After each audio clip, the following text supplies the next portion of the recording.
Good afternoon. Lovely to see so many here today in the gallery and online, taking an interest in the running of your city. It's Wednesday, the 30th of April, 2025. This is session 3 of submissions for the annual budget 2025-26. I'm City Councillor Mark Arnott, and it's a privilege and pleasure to be chairing before you today. This meeting is being recorded and is being live streamed on the Council's YouTube channel. Health and safety requirements for the Council chamber are shown on the display screen. Please exit the building immediately. Evacuate to the assembly area, which is the clock tower in the square. This is a no smoking building and a defibrillator is located downstairs. If anybody has any problems, please raise your hand and a member of staff will be with you swiftly. We have Councillor Naylor online this afternoon. Can you hear us, Karen? Beautiful.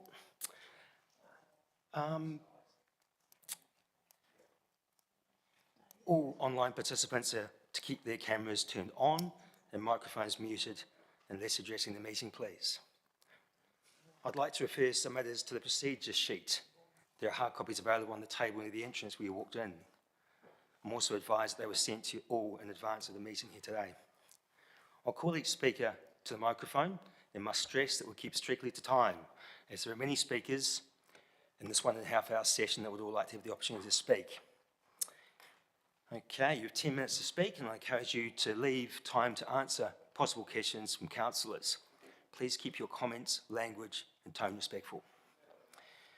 When I call you forward, please push the button on the right of the microphone console to turn it on red. That means you're live.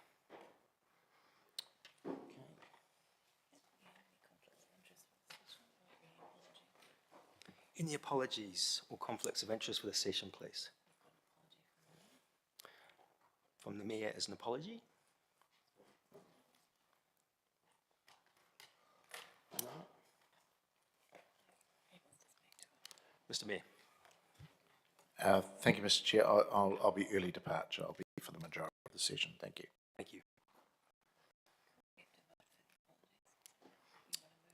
Okay, so I'd like to move that. Like a seconder, please. William.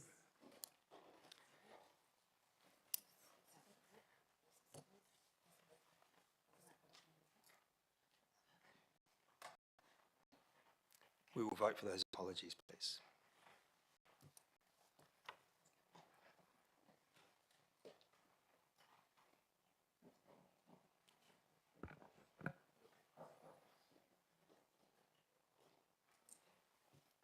Thank you.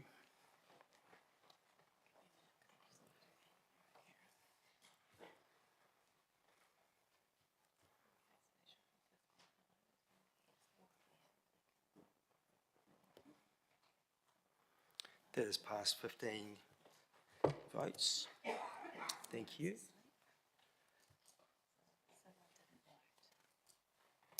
Who didn't vote, please? Thank you. Thank you. Very good. We're away. Okay. Any conflicts of interest? Any conflicts of interest, councillors? No? Okay. First we have submission number 88, City to Sea Rail Trail, Manawatu. I'd like to call Alice Williamson, the Chair, the Secretary, forward, please.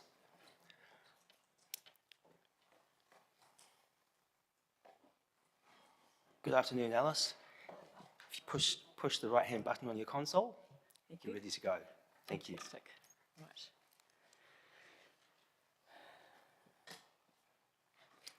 So, good afternoon, Mark. Thank you. Oh, fantastic. Thank you. All right. Good afternoon, Mark. Good afternoon, Mayor and fellow councillors. Thank you for this opportunity to speak. The key focus of the City Sea Rail Trails submission today is long-term planning. We're seeking Palmerston North City Council's continued commitment to the City to Sea Rail Trail in your long-term plan because of the economic value cycle tourism will bring to the wider Manawatu region. The hub of this economic value sitting right here with Palmerston North. Richard Cushing was said, always plan ahead. It wasn't raining when Noah built the ark. The success of rail trails around New Zealand show that long-term planning is imperative. They've also shown the economic value interlinking off-road cycles trails have brought to their communities and businesses. In fact, consistent forward planning has allowed other regions to proactively develop beyond their initial goals and aspirations and will, dare I say it, great to fabulous economic growth. The City to Sea Rail Trail's long-term vision is to be a great off-road interconnecting trail with other regions' trails. Noting that 80% of our present tourism is made up of domestic visitors who come to the area for more than one reason.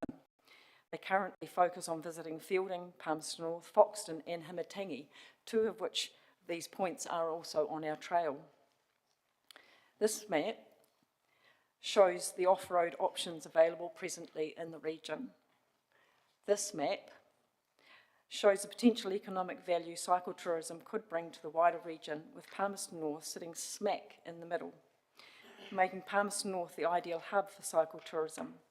The map shows how both day riders and multi-day riders could move around the region safely off-road. Planning across local and regional councils and national government is instrumental in the success of this kind of vision.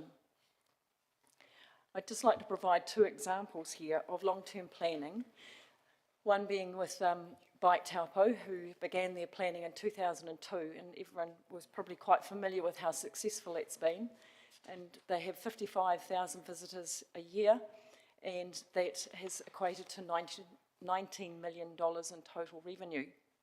Whereas Otago Rail Trail, which started its planning in February 2000, 402,544 users on a yearly basis, and they spend $262 per day when they are in that area.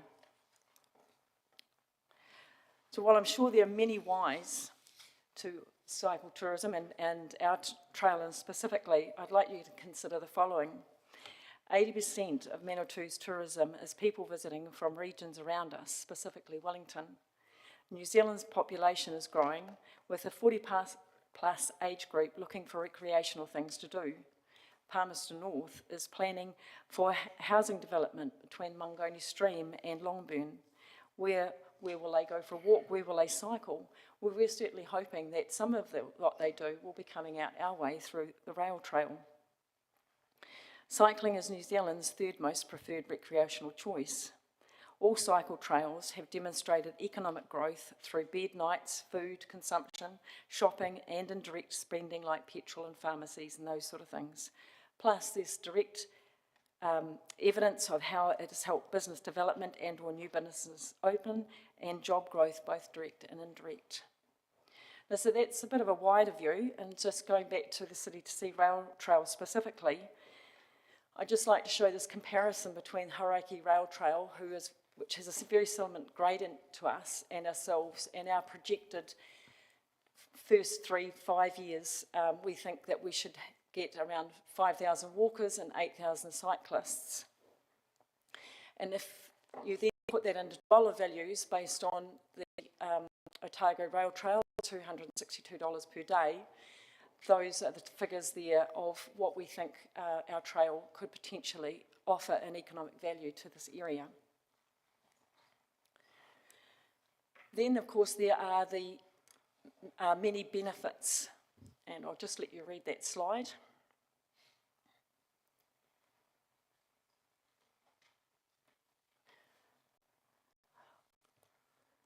What's already here? Well, our small voluntary team is already working on our trail, and that's 3 of them there doing a bit of working bee.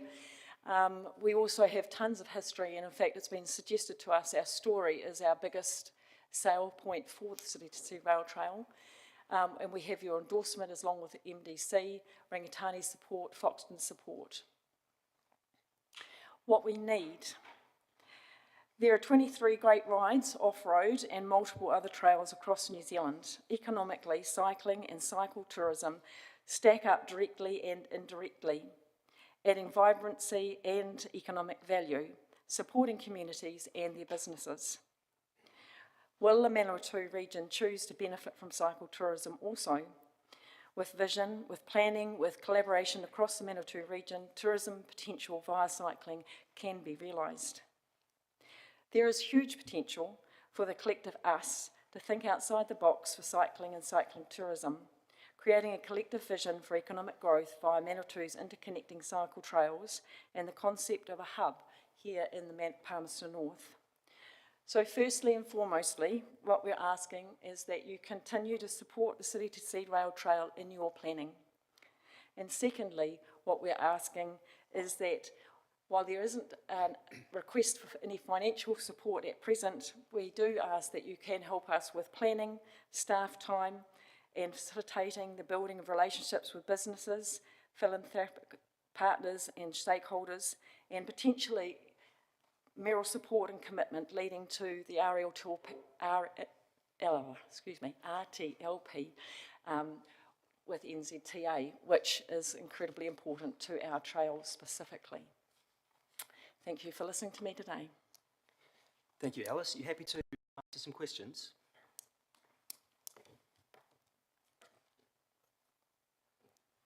Oh, sorry, was I asking or someone asking me? So, yeah, are you happy to answer some questions Yes, from thank you. councillors? Yes. You are? Yep.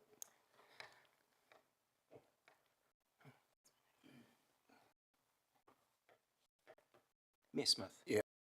Mr Chair. Thanks, Alice. Quite interesting, the rail trails, the Central Otago, Hawke's Bay, Hauraki.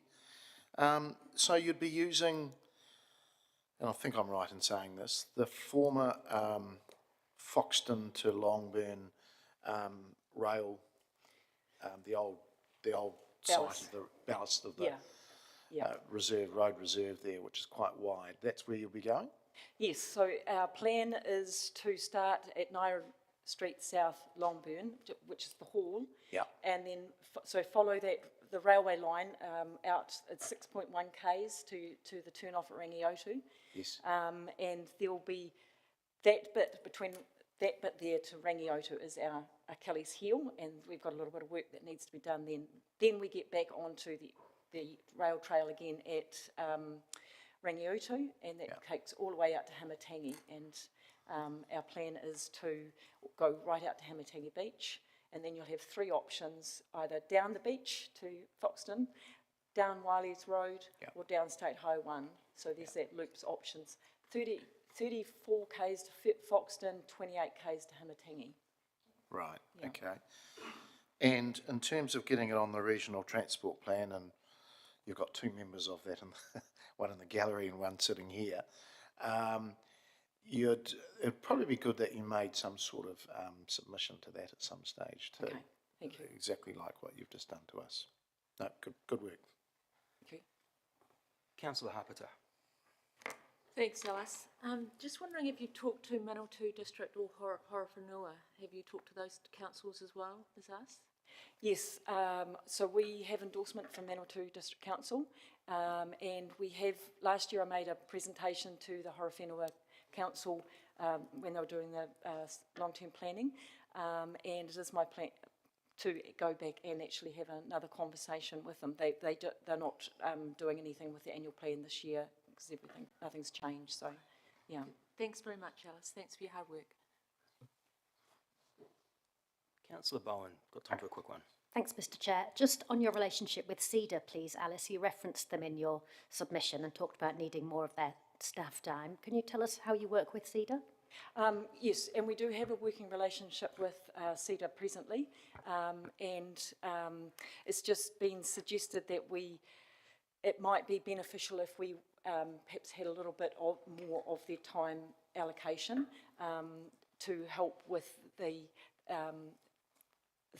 bigger picture, the selling of the vision idea behind, but they have been very supportive. They provide us all sorts of information, and yeah, it's been hugely helpful. Okay, lovely. Thank you for that, Mr Chair. Thank you for submitting today, and the annual budget comes back on the 14th of May, and we agree to the final budget on Wednesday the 4th of June. Thank you for coming in today. Right, next we have submission number 163, and I believe everybody's had a handout recently. And I'd like to welcome Mr. John Bent forward, please.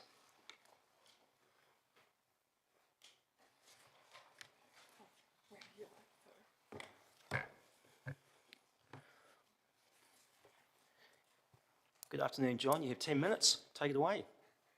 Thank you, Mr. Chairman, councillors. It appears, firstly, I owe you my apologies in that, unlike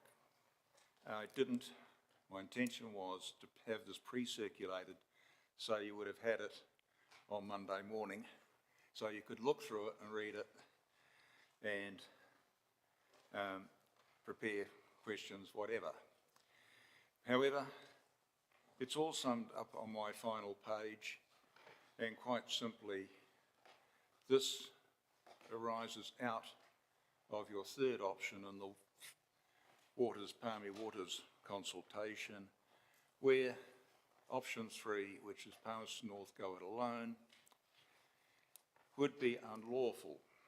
And I understand that would simply because you would exceed all sorts of pre-existing budget limitations. However, when I go through this document, I find it's very easy to cut out $3.7 million of operational spending and $31.9 million of capital spending. And on the assumption that can be repeated plus or minus over successive years, that would add up to more than enough to make up for what this council has not spent to maintain essential infrastructure. And here I'm referring in particular to the wastewater infrastructure by replacement and relining of the principal systems. Because the cost in disposing of wastewater comes in the cooler and wetter months of the year when inflow and infiltration gets into the system, and that's what you're paying to get rid of. Thank you. Please have any questions. Please answer any questions. Thank you, John. Any questions, councillors? Councillor Wood. Thank you, Mr. Chair. Thank you, John. Apologies, as you said, I've only just been handed this, so I haven't had a chance to cross-reference what these budget lines are, but I see under point 22 you've put the note, urban growth unnecessary. What sort of projects there were you suggesting that we shouldn't be doing? Right, when it comes to urban growth, as I am one of a collective of people out there worldwide who find that urban growth is driven by population increases, growth in population. And that is the primary driver of what I term climate instability, but many refer to it as climate change. That is the primary driver. We do not want to participate, in my view, in the primary loading up this city and nation with burning more fossil fuels simply to accommodate the increase in population growth. It needs to stop. The secondary driver is the growth of technology, and, well, that's something that can be, in terms of the city scale, that can be addressed from time to time as arises. So just to be clear, we've had many submissions in the long term, the annual budget, asking us to enable urban growth, to enable the population growth, the immigration we expect. If we weren't to enable that, likely the consequence would be increased house prices. You're suggesting that would be what you'd like to see, given demand for the city is going to continue to increase. Yes, I think this council should not plan for growth, especially in population. Yes, we'd like to see new commercial activities and industries develop in Palmerston North, but using existing resources and people, not new people. If you could afford me one last question, Mr. Chair. So I appreciate what you're saying is that we shouldn't plan for it. What I'm asking is that when it inevitably happens, what do you think we should do? Because we can't stop people moving to the city. As a council, we don't have the powers to manage immigration, manage population growth, any of those things. So you're suggesting we shouldn't go for it? Do have the powers through the district plan. You can simply not plan for it. All right. Thank you, Mr. Chair. Thank you.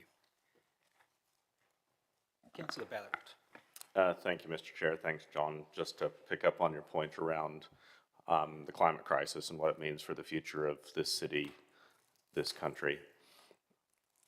Given that we are an inland city that does have a little bit of elevation above sea level, do you see any role for our city and our communities to be open to people that may need to be relocated from low-lying coastal areas, or what should those people do? In my view, that scenario is inevitable.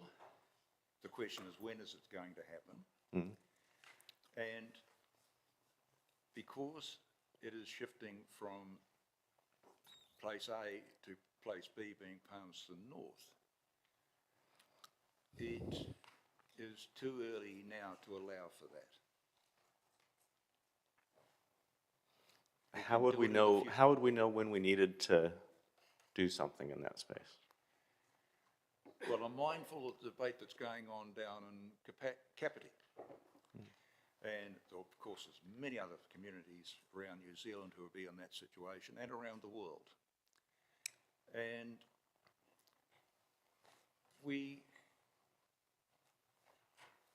as I said, it's when it's going to happen. That's the uncertainty. And our successors, I think, will have to deal with that when it arises. Thank you, John. Mr. Chair. Thank you. Councillor Zabellan. Thanks, Mr. Chair. Thanks, John. I was just having a quick look through this. You've got one in here for Program 2533, which is the Future Development Strategy, Transport Technical Support. And you've labelled there as that's a long-standing sort of staff agenda, but that's quite a new thing from the government requiring us to do that work. I wondered if is that related more to your thoughts on or your views on planning for growth? Growth can also occur by developing what we have here now. And that long-term strategy which I'm referring to goes back, drat, how many decades? At least 30-odd years. And the then council officer, I was questioning a council officer of that day in the Environment Court. And I remember Judge Dwyer suggesting to me not to continue that line because it was set out, this is what Palmerston North's going to be in decades' time. That in my view and subsequent events, and particularly in the event that that occasion occurred, because the court proceedings was the Palmerston North City Council was the consent authority who was before the court.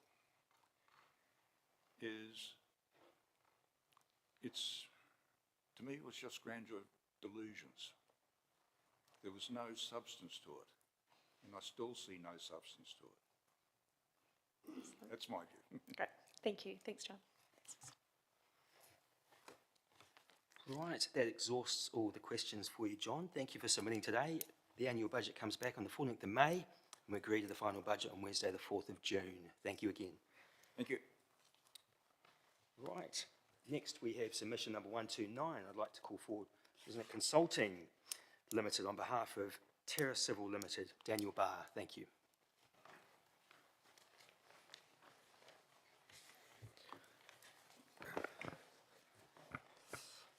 Good afternoon, councillors. My name's Daniel Barr and I'm a Chartered Professional Engineer with Resident Consulting. I'm here today to represent my clients, Terra Civil and Brian Green Properties, who are significant landholders in the Acatree area. At present, my clients have consent applications with Palmerston North City Council to develop 9 lots within the Pacific Heights development, that being Brian Green, and 46 lots between Abbey Road and Acatree Drive for Terra Civil. Both applications are held up within a capacity/safety review of the State Highway 57 Summerhill Drive intersection. By all accounts, NZTA and Palmerston North City's traffic engineers have both expressed their concerns regarding this intersection. The concerns about the intersection have only come to light following the applications for the consent, and unbeknown to us, being the consultants and the applicants, the current Acatree plan change, also known as Plan Change G, was given effect to on the proviso that PNCC or NZTA, or both, upgrade this intersection prior to any further residential development. Within the traffic report supporting the plan change, the intersection was noted as having the worst possible safety classification, also known as serviceability limit F. It is in the opinion of both NZTA and Palmerston North City traffic impact assessors that works must be done here sooner rather than later, and it is unlikely that the current 46 lot development we're proposing will be supported without the upgrades. Furthermore, we understand an upgrade is currently proposed for the Ruapehu Drive, Summerhill Drive intersection. It is only in recent meetings that we have heard that this must also be upgraded to support further development in Acatree. The intersections must be upgraded at the same time, and one without the other will not alleviate the issues enough to support development. We're here seeking Palmerston North City Council's reallocation of funds to this year's annual budget to facilitate the upgrades of these key intersections. Supporting development in the Acatree area by upgrading these intersections unlock an additional 500 lots or thereabouts for development, which we estimate to see us through the next 5 to 10 year period in the Acatree area. Thank you for your time, and I look forward to any questions.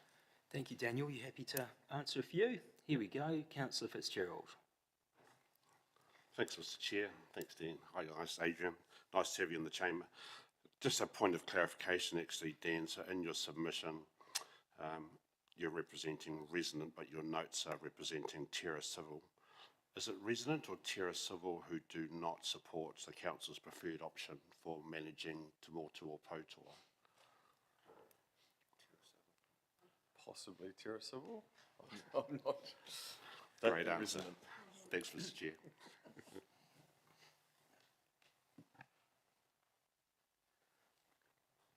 Councillor Dennison.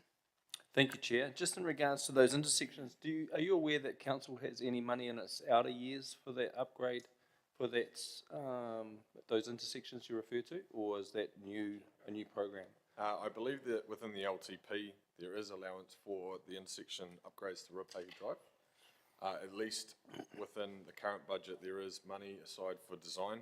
However, we're asking for that to be brought forward to the next annual budget, because obviously we're completely hamstrung in in the entire Acatree area at present, with zero development going forward without this support and funding.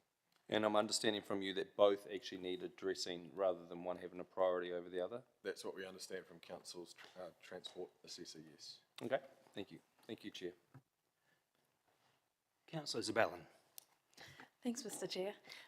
Thank you both. I just wanted to clarify about the intersections that you're referring to. You've referred in your submission to preferring to have signalised intersections, and are you talking about the Pacific Drive and State Highway 57 intersection and then the Ruapehu Drive across the road, or whereabouts are you, which intersection specifically are you referring to? It's actually what would be described, I suppose, as the Old West Road 57 upgrade. It's where 57 continues as 57 and Summerhill Drive stops. That's what's triggered it for us, but also I understand that Ruapehu Drive needs the upgrade also. So like the Old West Road turn off? Yeah, right, so that Ruapehu intersection Drive Summerhill, halfway up the hill. Yeah. I understand that there's budget aside for that. And sorry, I'm probably talking on behalf of some of the council's traffic engineers here, because that's not really part of our application. It's come to light that is required as part of our application also. Cool. So if you were having to prioritise signalised improvements, where would you put the signals? Well, unfortunately, the signal's required to both. Yeah. It's probably a point of contention in design, but we have a very short-term opportunity to have slip lane, but that would only get us through potentially a year's worth of development, in which case we'd be back here having the same conversation about needing signal. So through various conversations with NZTA and council staff, we've decided that it's best to invest for the future and allowing the 5 to 10 year development rather than putting a band-aid on it, so to speak, for 1 year. Thank you. And have you given any consideration, it is mentioned in that traffic report that you've referred to, roundabouts around the Pacific Drive Ruapehu intersections? We haven't. It's probably more a conversation for council's traffic designers and NZTA to deliberate. It comes back to what's going to be the priority for the road, given it is state highway, and who is going to dictate that. That was my last question, is about, are you aware of how it's a state highway and then we're not necessarily calling the shots for that? Yeah. Great, thank you, thanks very much. Councillor Barrett. Thank you, Mr. Chair. Thanks, Daniel. Good to see you, Jen. The submission that I happened to read quite quickly after yours was from submitter number 140, which was Mr. Green. Mr. Green expressed a view that we'd be wasting $12 million on a, quote, appeasing NZTA. And I just wanted to get a sense from your point of view of how much effort goes on within the development community to get a collective view on what investment priorities need to happen in significant development corridors such as this.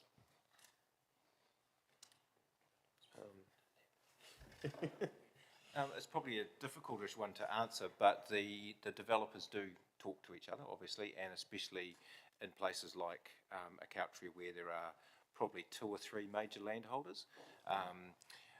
We work for a number of them and represent a number of them, so, but we also try to make sure that we keep our little Chinese walls going.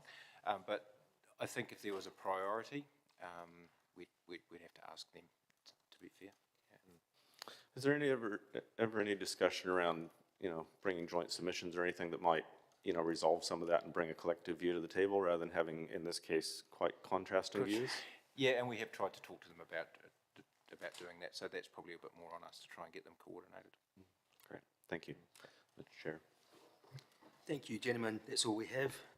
Thank you for submitting today. The annual budget comes back on the 14th of May, and we agree to the final budget on Wednesday, the 4th of June. Thanks very much. Thank you.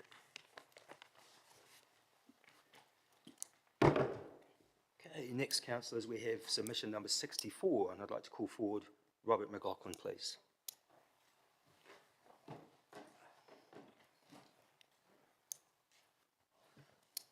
Good afternoon, Robert. You have 10 minutes. Kia ora, thank you, Mayor and councillors and Chair. So I'm the Active Transport Advisor on the Horizons Regional Transport Committee. So in that capacity, my advice is to continue with the full plan of active transport investment as was agreed last year in the long-term plan. Probably no surprise to you, given my position. So when the government changed their policy on this and we anticipated losing the 50% co-funding, of course I expected that would make a challenge for the council and all the other councils around the country, but I didn't expect us to propose cutting the entire thing, so more or less the entire capital spend on new cycling infrastructure is proposed to be cut. And my request is not to cut it, but to find the money elsewhere. I won't take up my time going on and on about cycling and how great it is, and how necessary it is for all sorts of reasons, but I would note that other cities around New Zealand are pressing on with their plans in this area. At the moment, Wellington, Christchurch and Dunedin would be the 3 big champions. They are transforming their cities along the way that needs to be done for sustainability and for many other reasons. And of course, it also impacts on safety, which is partly why we're building protected cycleways, for example. So another change in the government spending is on road safety. Was it called Safer Streets? I forget particular what it was, but for example, raised tables are out. So that also impacts on the safety of cycling and how likely people are to undertake it. So I am concerned about the entire road safety direction of travel in the proposed budget.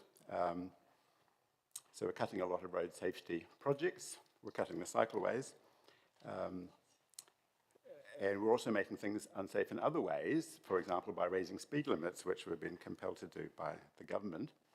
So there's the two streets I know about that I'm particularly worried about are Tennant Drive, where someone was killed last year, and Railway Road, where 2 people were killed the year before, I think. They're both going to have their speed limits raised. So we're doing all these things that will make the city less safe, but of course we have a goal in the LTP of making it safer. So how actually are we going to square those things? It simply doesn't add up. We'll have to be doing other things instead.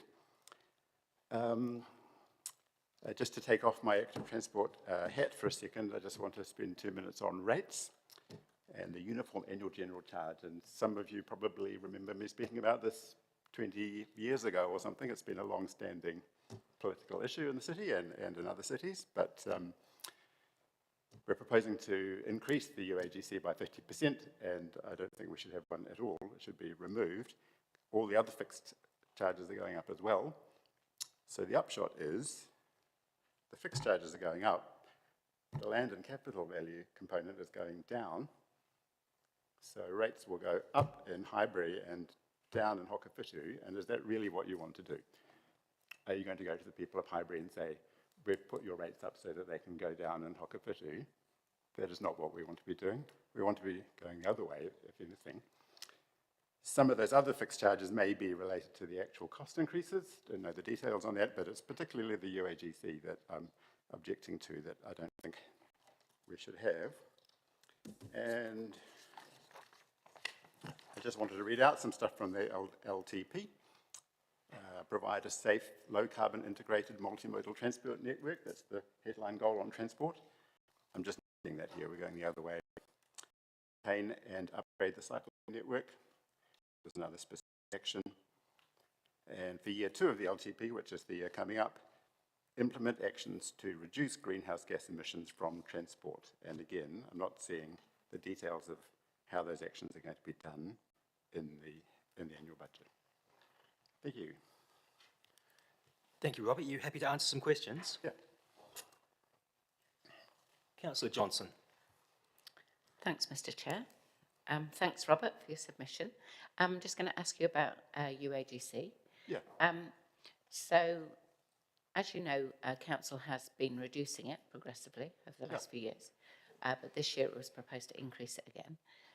Can you just explain why you think it should be got rid of altogether? So the rating system that we have in New Zealand within the parameters we're allowed to by government is already regressive, so that on average, wealthy people are paying a smaller proportion of their income on rates. So it's the opposite of income taxation in that sense. So, of course, I'm not proposing that we change that system entirely, but within what the rules allow, we shouldn't be making it any worse. That would be my view. People, particularly in the last 2 years, homeowners have been hit with a large increase in a lot of other costs as well, which they can't avoid, like insurance, and rates as part of that. I guess it's a matter of a balance. I don't think we should be tilting the balance in the way that's proposing to be done. So, would you think that reducing the UAGC back down to what it was last year would, I guess, preferentially assist those on lower incomes? Is that your argument there? Yes, slightly, yes. There's still the other fixed costs. On balance, the people on lower incomes are still going to be slightly worse off, but at least if it wasn't raised, that would moderate the effect a bit. Yeah. Thank you. Thanks, Mr. Chair. Councillor Barrett. Thanks, Mr. Chair. Thanks, Robert. Appreciate the entirety of your submission. I just wanted to ask a question in the rating section. Your first sentence there says, I support the overall level of rates. Could you just explain a little bit about why you support the overall proposal for a 7.7% increase? The financial pressures on the council and all of the things that it has to do are just enormous, and I don't envy you at all. And it has to be balanced against against what the people who live in the city and what they're able to contribute. And I realise it's very difficult, but certainly the 7.7% is moderate compared to what other councils are facing and the overall challenges. So it certainly seems like you've done a good job on that specific headline figure. Great, thank you, Mr. Chair. Councillor Wood. Thank you, Mr. Chair. Thank you, Robert. I just wanted to ask around your assertion that we would be in effect putting the rates up in Highbury and down in Hokowhitu. Given we're moving to a mixed hybrid model where we do half of our rates calculation based on land and half based on capital, it would be fair to suggest that those in Hokowhitu have higher capital value properties proportionate to Highbury. So wouldn't a shift to that model mean we'd be putting less of the rates burden on Highbury? I'm just trying to understand how you've come to the conclusion that we'd be putting more on them. I couldn't work out the land capital change because it's rather complicated, but the numbers in there came from taking what's called the median value urban property and the split between the fixed charges and the land and capital. Don't have an opinion on the land versus capital issue. Okay, fair enough. Thank you, Mr. Chair. Thank you, Robert. That's all the questions we have for you. Thank you for submitting today. I know I sound like a broken record, but the annual budget comes back on the 14th of May, and we agree that the final budget on Wednesday, the 4th of June. Thank you. Right. Next, we have submission number 81. I'd like to call forward Doug Titchens, the Chief Executive for the Manawatu Rugby Union.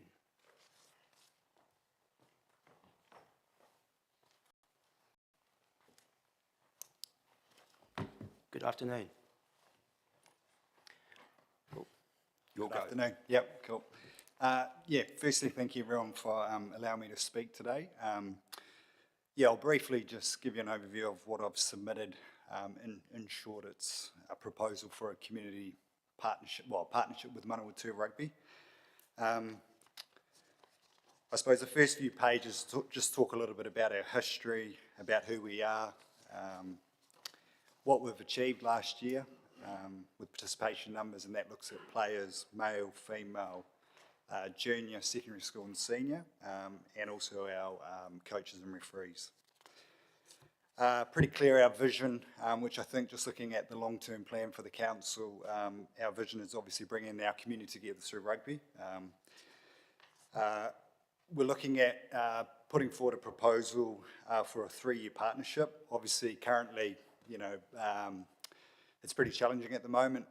Manawatu Rugby, we have kind of 3 revenue streams, trust funding, New Zealand funding, and commercial partnerships. And so, obviously, we had a relationship with the council last year, and hopefully, with some of the people around this room, who attended some of the events, I think we're making progress. Obviously, rugby plays a pretty important role in this community, and there's a lot of legacy and a lot of history. And so, we've got a pretty exciting year this year with our Cyclones going up to the top division, the Turbos obviously bringing on new head coach, looking to rebuild, and we've still got an ambitious goal of trying to grow our participation numbers. I think in the junior space, we don't have a recruitment problem. It's essentially the retention, which, secondary school and our senior rugby is where probably some of the work from the team that go in.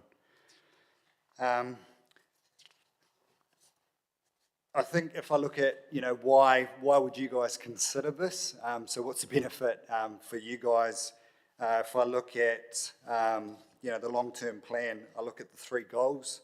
An innovative and growing city, a city that fosters pride and supports aspirational people and communities. And I think that last page, I've kind of mentioned some of the people that have come from this province just through what we've done. A number of players have gone on to Super Rugby Aupiki, Black Ferns Sevens. Currently we don't have any All Blacks, but hopefully that won't be too far away. If I look at the other goal around creating, the second goal in the LTP, a creative and exciting city, go to accessing exciting, well-managed events and activities throughout our city and neighbourhoods, and I think that's something, we've got 8 games this year with the Cyclones and Turbos, and I think that's something that we provide, and that's for our 2 flagship teams, but obviously, we provide community games for secondary school, and clubs throughout the year as well. And then lastly, I think goal 3, I think this is probably one of the important ones with sport and team sport essentially. Like sport, there's a lot of great people involved, and I think goal 3, a connected and safe community. There's a lot of good coaches, referees, parents out there supporting team sport, and I think you learn a lot from team sport with the different cultures that you get to be exposed to, and I think that's something, the value that I think we continue to strive, continue to drive each day through rugby. That's me. Thank you very much. Happy to answer any questions. That's you. Thank you. Got any questions, councillors? Here we go. Councillor Bowen. Thanks, Doug. Up here. You said in your submission, this might just be a language thing, you were encouraged to apply for funding. Who was doing the encouraging? The people out in the community. Oh, okay. Just Yeah. people. Yeah, I think that's probably the one thing, just getting out and people are obviously, we're being pretty transparent around our how we've performed this year financially, and so people are, they see these as an avenue and a partnership, so explicitly. And then another small thing I just wanted to ask you about. You put in a request that we change our financial year to align with yours. Might there be a possibility that you could change your financial year to align with ours? I wasn't, sorry, the clarity was more just having an indication of when you're confirming budgets so that we're clear with what we can get. So, yeah, not about us changing, it was more just getting clarity from you guys. Great, okay, Yeah. thanks, we can follow that one up. Lovely, thanks, Mr Chair. Thank you. I see with your submission, the Cyclones are charged a lot less than the Turbos for Arena Horridge. What's the reasoning behind that, do you think? We don't have the same requirements from New Zealand Rugby. Right, So okay, that's thank you. simply that. Ms Smith. Thanks, Chair. Thanks, Doug. Appreciate you coming in and speaking to your submission. If the council was interested in some sort of partnership, where would you see it would go? What area of the game or what area of the organisation would it go to? So I've, in my submission, I've kind of outlined those particular costs. So obviously understand that you guys are, financially, there are some challenges you guys have to work through. So where I've looked at, and obviously with the partnership with, the commitment and support that we provide to the arena, it would be around venue hire, security, cleaning, ticketing, big screen. Right, so it's effectively taking away some of your costs. Correct. Okay. Yeah, Right. and it's for the Turbos and Cyclones. There's also an aspect of community rugby as well, because we use the arena and the fields for community rugby as well. Okay. For secondary school and senior, and other activation events for community events. Right. Okay. So it's a mix of a community and the Cyclones and Turbos. Okay. All right. Thank you. Councillor Dennison. Thank you, Mr Chair. Thank you, Doug. Just in regards to your approach to the city, have you made a similar approach to the Manawatu district for support? No. Okay.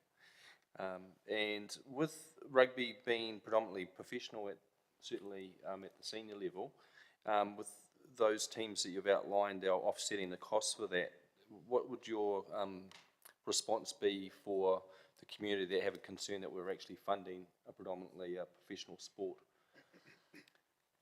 I wouldn't say that, well, it's not fully professional. I suppose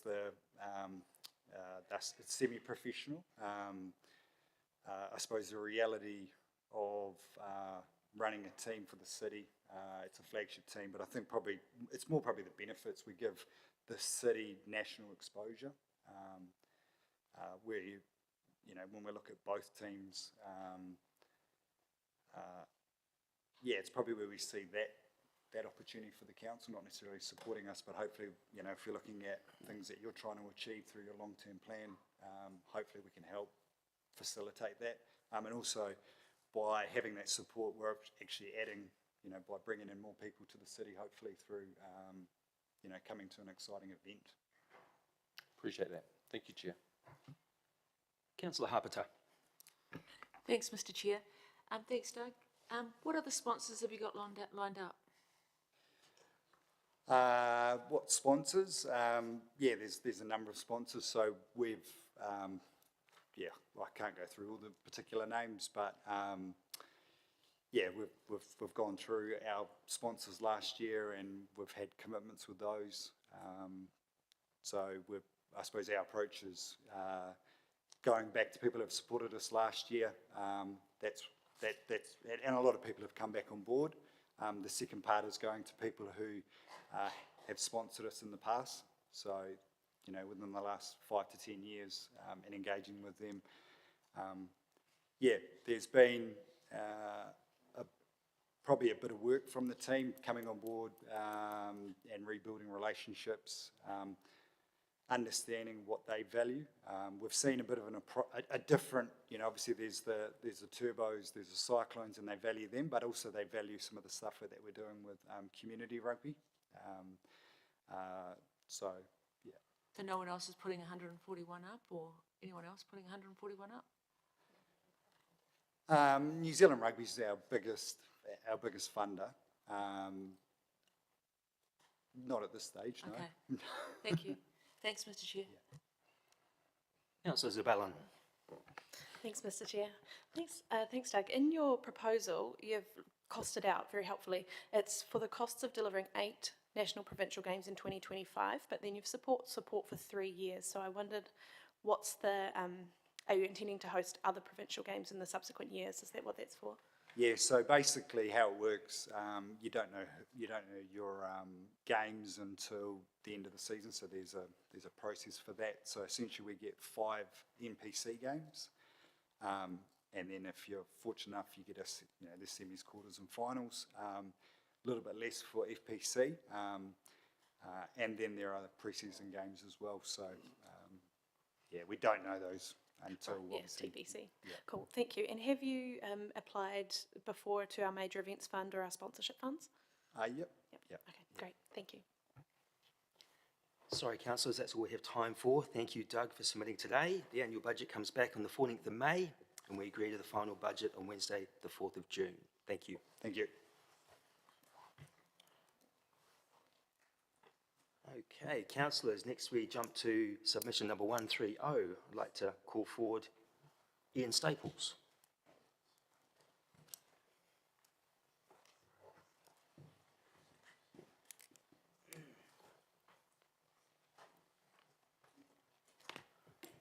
Good afternoon, Ian. You're all lit up, ready to go. Yep, thank you. Good afternoon, everyone. Now, I've got a couple of words for you to choose from. One is profligacy and the other is austerity. Now, maybe they're the extremes, but you need to head more to austerity than anywhere else, because the debt clock, if everyone know about the taxpayer union's debt clock, it's already at just under 93,000 per every household in New Zealand.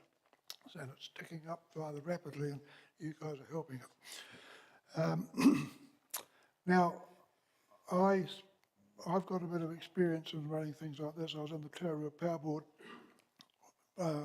as the last engineer before privatisation, and when I went there, my tariff was the third highest in New Zealand, and when the merger took place, I'd reduced that to the 7th highest, which is quite a bit of thing there. And I grew up in the 1950s when austerity was a really good thing, because everything we made in this country went to England. So there was nothing left for us to sort of work with. It was number 8 wire, really much the same. But anyway, 7% rate increase is too much and should be limited to a maximum of the inflation rate of 2 to 3%. And ratepayers are not bottomless pits. I've sort of had a study on this. I understand that many ratepayers are already facing hardship because of excessive rate increases. And if you combine to a rental for a house or the house you own, let's say it's a $500,000 house and a $400,000 mortgage, well, you've got rates at about $3,500 plus Horizons at $500, and you're probably paying 20,000 per annum on the mortgage costs, and that comes to around about 26,000 a year. When you look at the minimum wage, is what a lot of people probably get. The minimum wage is 48,800 before tax, and that reduces to 41,418. It's 796 a week.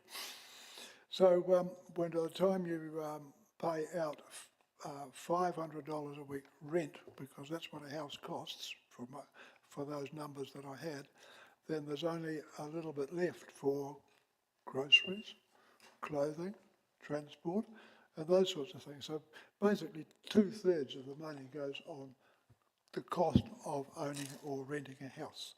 And so you're adding more to the rates, and what I've come up with is that there is a ceiling that ratepayers can reach. Now, over the years, you've been able to just increase rates because we're a prosperous country, and that things are going quite gangbusters, as you would say, and you could get away with it. But today, the state of the nation is such that there needs to be a debt ceiling, or a rate ceiling, so that you guys don't get into the profligacy part of the words I've got up here and turn yourself into a bankruptcy. Because council spending needs to be, to understand that the day is coming that where households will become bankrupt and won't be able to pay rates. And that would be rather interesting, particularly if it sort of happened a bit en masse, which it could do because of the way situations are going. And I'm suggesting that this council has a responsibility to do the sums that will ensure that they know what that ceiling is and not exceed it. Because you can see what can happen. We also already know that there's a lot of rates in arrears, and I understand that some councillors are actually taking that out of mortgages to get paid. That's a pretty exciting thing to be doing. So what do we do? Well, I think you've got to look at austerity, because that's what I had to put up when I was a youngster. And really, that means that the nice-to-haves have to go. And I've got a short list here. The Anzac Park idea's got to go. And the Pacifica rebuild, again, but you only just did that 5 years ago. What's going on here? And when it comes to the roading thing, I think the business that you've got Stony Creek and Kelvin Grove roads, yeah, they need work, there's no doubt about that. They're a proper roller coaster. But stretch them out, do one, a couple of years later do the next one. Stop the cycle track stuff. That's just, I've got no truck for that. The arena, new arena, CET arena can wait a bit longer. And there's a whole other nice to haves that are in the whole thing. I've been right through the LTP plan for the next couple of years, and that nice book you put out of what the budget is. And you need to reduce down the rates down from 7.57%. It's just far too much. You see, we're in a poor economic state. Wages are the real problem, because this country wages have not kept up with inflation. And there's many beneficiaries that should be working, but they're not. That's another problem, a national problem. And a few things I like. I've got some things I do like. You might have thought that was a bit strange, but I think you're doing quite well with the water, particularly the water supply, and the current sewage system is sort of working reasonably well, and you've been doing quite well in terms of spending that. I see around the city there's always those blue pipes sitting on the side of the road, and then they go in the ground. So I applaud you on keeping that up to what you're doing. And the manganese that comes through the water is a bit of a problem though, and I don't know what you're going to do with that. But it's a bit of a hassle, because that's that brown stuff that ends up in your toilet system. And there's lots of it if you lift the lid and have a look and give it a stir with a brush, flush it down the Swanee. So what's good? It seems to me that the work in Three Waters is being done reasonably well and proceed as planned. But this business with the water care thing, you need to go back to the drawing board on that and do something completely different with perhaps better technology, which can reduce the cost of it, and you can actually put the water in the river instead of having to do that land thing, I think, which is the big problem with the cost of that one there. So, just one final thing. I think the word austerity needs to be come into the council speak. Good idea? Questions, please. Thank you, Ian. Councillor Johnson. Thanks, Mr Mayor. Thanks, Ian, for your submission. Oh, I called you Mr Mayor. You've had a promotion, Councillor Arnott. Thank you, ma'am. That's right. Always pays to get on the good side of the chair. In terms of your submission, Ian, you said that you think that 7.7% rise in rates is over the top. So what do you think is a reasonable rise? What's a reasonable rate rise? Yeah. Inflation. So 3%. like 2.2? 3%. 3%, okay. Maximum. So the cuts that you've suggested are in capital projects, which wouldn't have that much of an impact on the rates rise, even if we were to enact all of them.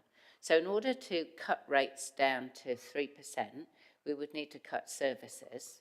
So what services do you think we should be cutting? Well, I'll answer that with a question. You'd have to explain to me what services you'd have to cut versus getting rid of the nice-to-haves. Well, even if we accept your list that you read out of things that you want us to not do, I'm just saying that wouldn't be anywhere near getting the rates increased down to 3%. So it's the operational spend that would need to be cut in order to achieve that. So are there particular services or things that we do at the moment that you think we could cut? Or perhaps a little bit of Elon Musk might help by working right through the whole council and seeing if there's any waste that can be cut, that sort of thing. I don't know whether there is or not, but I would suspect there would be, because that's just the nature of the way your business runs. Okay, I'll leave that there. The next question I just had for you is, are you aware of the rates rises that other councils across the country are proposing? Why should we follow them? Because when I did the power board thing, I actually went against the trend and decreased my charges rather than increasing them. So I've done that sort of thing. Sorry, you haven't really answered my question there. Are you aware of the rates increases that other councils are charging? Well, again, why would you want to compare with those when you've got a job to do for yourself? Well, perhaps you're not aware. Well, no, but what I'm saying is just going along with the crowd is not necessarily the best thing to be doing, and you should be really examining yourselves very, very carefully. I don't think I have suggested that we do that. I was just interested if you had a context for the rates increase, that's all. No, I'm just working on the concept that you should have a ceiling target and not exceed it. Okay. Thank you. I'll let others answer some questions now. Thanks, Mr Mayor. I'm afraid that's time. Okay, thank you, Ian, for coming in today. Thank you for submitting. The annual budget comes back on the 14th of May, and we agree to the final budget on Wednesday, the 4th of June. Thank you. Right. Yep. Next, councillors, we have submission number 69. I'd like to call forward Brett Hall, please.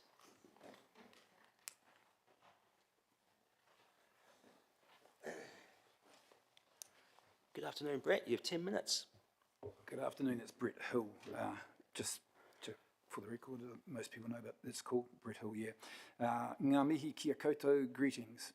My presentation today about the draft annual budget 2025-26 is more general than specific. It centres on the broad concerns that underpin most of my submissions to Council today. I would sum up those concerns by saying that so many households, including ours, and many we know of personally, have been struggling financially for a very long time. And I understand many councillors are aware of such concerns and rigorously bear them in mind when making budget-related decisions and setting rates. To make matters worse regarding my concerns, New Zealand has experienced several years of significant cost of living increases combined with minimal income growth that has failed to keep pace or improve household finances for many. And most projections seem to suggest that the economy is unlikely to improve substantially and may even worsen for some time yet. So I most sincerely want to thank and give full credit to everyone involved in keeping PNCC's proposed rate increase for 2025-26 low compared to many other councils, especially given that I realise there are many challenges that ours and many local bodies face when attempting to keep rates low, like how delaying increased spending on essential basics generally only results in greater costs down the line. And I also understand that PNCC, and by extension those affected by its rate increases, cannot seem to avoid at least some additional costs and expectations imposed by central government. On that note specifically, I want to express my deep appreciation for the efforts I understand this council has made on our behalf in relation to local water done well generally. So I genuinely empathise with the council having to juggle all its budgetary and other challenges. It's the same sort of empathy which compels me to ask that every possible thing be done with this and future council budgets to keep ratepayer increases as low as reasonably achievable, at least until the economy significantly and sustainably improves for so many hard-hit households. Any increase in rates is bad enough for such households, and the projected additional $1,000 or so per year for local water well done on top of that will only worsen the burden. In conclusion, again, I want to thank all those who have helped in keeping the proposed rate increase low. Our household, along with many others I know of, deeply appreciate that, as they will appreciate anything further that can be done to help keep achieving that goal for as long as it takes. Thank you. I'll take questions. Thank you. Any questions, councillors? Councillor Johnson. Thanks, Councillor Arnott. Thanks, Brett. In terms of your comments about rates, there are things that council could do to, I guess, make rates less for lower income households. Yep. But doing that would, I guess, put more burden on maybe higher income households. Would you support that? I'm a great believer in pursuing equity, and so if it's equitable, I would say this, but how you work out what's equitable could be a challenge. I understand, yeah. Okay, thank you for that. Thanks, Mr. Chair. Thank you. Question from Councillor Naylor, online. Thank you. You've acknowledged that there has been some work already to bring the rates increase down. Do you have any suggestions of areas that we could reduce further? Yeah, that's a great question. I realise that just hearing some of the people who've spoken before me, talking about these great things that can be great for the community and great for local businesses. And I realise that this, what I've just said, could come across like I'm being a bit of a Grinch.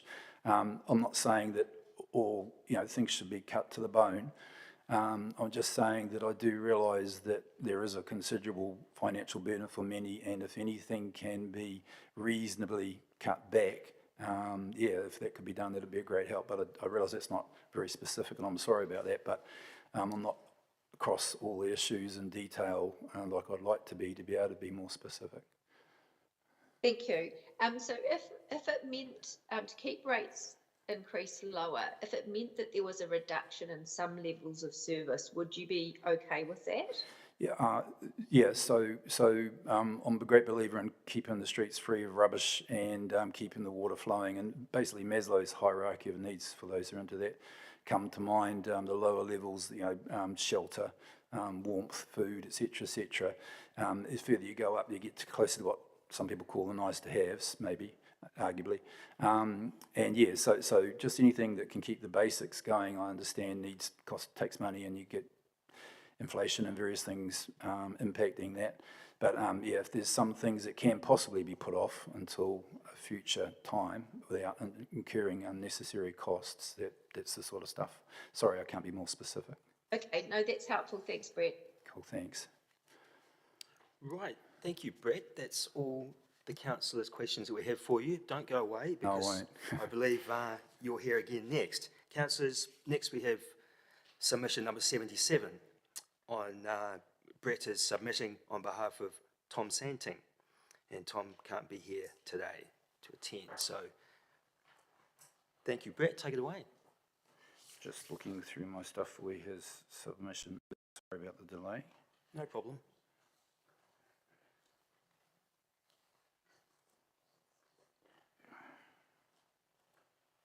I'm sure I sent it through, but it's not showing up here.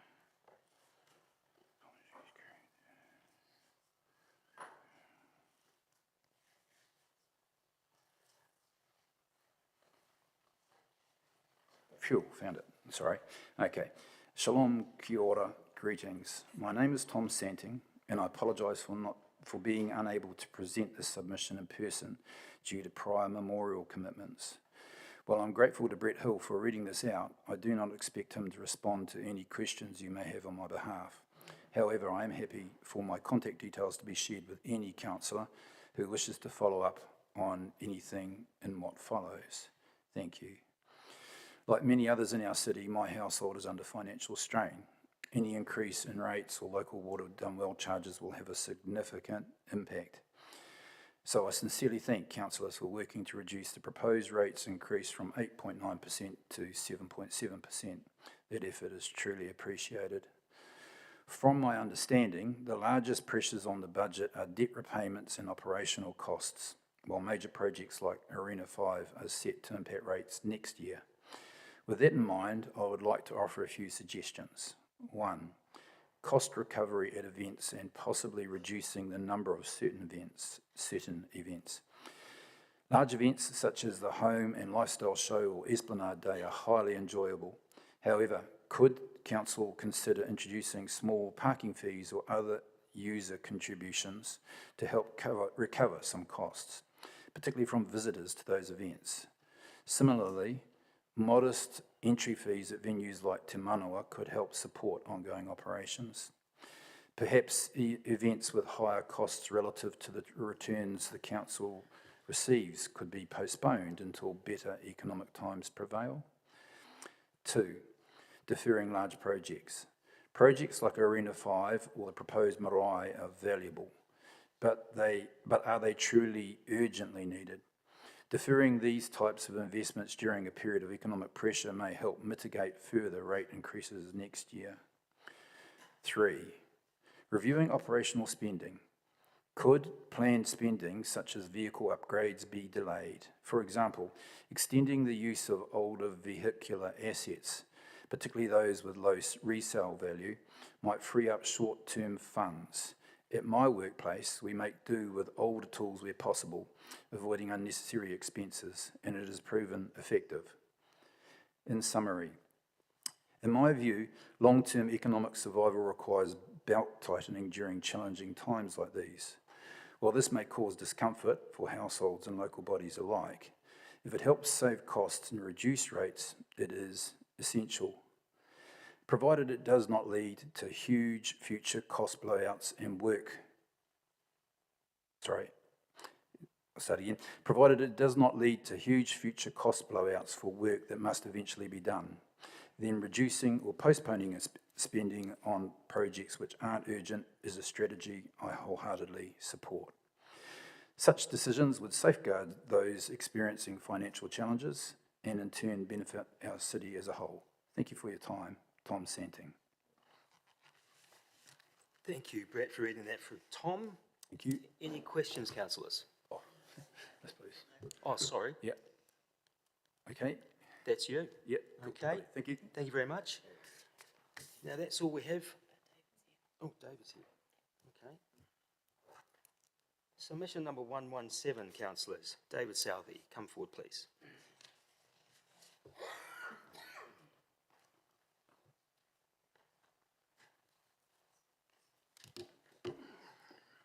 Good afternoon, David. Good afternoon, evening, everybody. My concern is the level of new expenditures that are coming on board against the projects that we're actually intending to also implement. You know, like we've also, like we've already got a $366 million debt. We've got the Water Done Wise project. We've got other things like, you know, like libraries in Te Manawa in the background. Also, we have, and these are things that are like, I can appreciate it's beyond your guys' control. You know, things like the you know, climate change, costs involved with strengthening waterways. And also understand that the government has passed down new costs in terms of some of the roading around Palmerston North and the monitoring of water. So the big ticket item being the Water Done Wise, and eventually I guess it'll be coming through as like water rates. The Auditor General, this is what I picked up on the last year's report, and forgive me if I've missed something, but he actually raised a red flag saying that the costs that how, I'll use his words, lack of factual evidence. So how do we know that it's actually going to be 1.2 billion? How do we know it's not going to balloon out? You know, I think we need to have be cautious with, as we go ahead with other expenditures, just to just pull the reins in a little bit until we get past this hurdle. You know, until things have really made their impact into family lives. You know, where is the dust going to settle? You know. I also just happened to read an article in the news saying that $2 million was spent on purchasing a bit of land down on the corner of, I think it's Pitma and College Street for a new library. And in the report, in the article, it said that there was, I think it was something like a further $24 million was going to be spent to upgrade it. I'm from Awapuni. You know, we've got a community centre down there. We've got an existing library down there. You know, at a time that we're facing big costs, you know, coming in into our households, you know, I think, you know, we should be just slowing up a little bit and just looking at what we actually really do need. And in actual fact, this is my own personal opinion, but I consider satellite libraries a little bit like the old rotundas that you used to see 100 years ago. And you know, maybe for those that still wish to use libraries, you know, could there be a cheaper means, whether it be a mobile library or whether it be one shuttle per day from that given point out in Awapuni direct to the library, or just other ways of curbing the unnecessary expenditure. And even where there's things like similarities or double ups,